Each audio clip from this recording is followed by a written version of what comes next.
we're getting a few more of these prepped for some more resin pours that we want to do, like that we did last week. We're just coming up with different ideas and concepts. These ones are kind of just a quick little hand-painted mountain scene with a few twigs in there.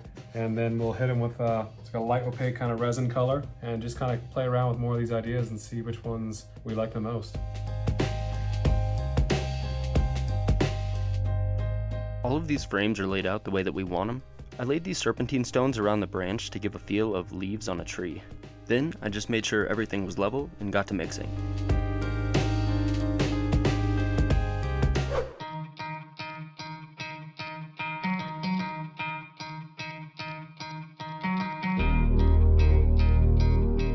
So I got our first two poured here with the clear resin. Can't even really see it on camera. See that glare a little bit. Got this guy all poured up with like a light green. I think it's looking pretty good. This last one, I'm gonna hit the base with this really dark green, get with a little bit of lighter green, and then this like turquoise as well.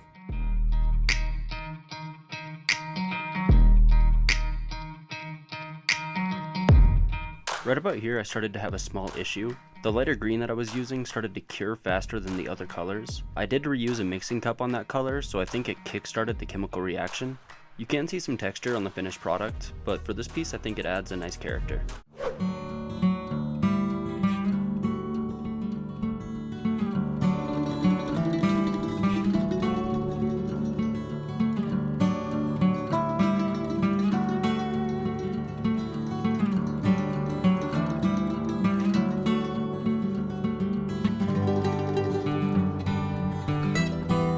We hope you enjoyed watching this video. If you have any ideas for future projects, drop them in the comments below.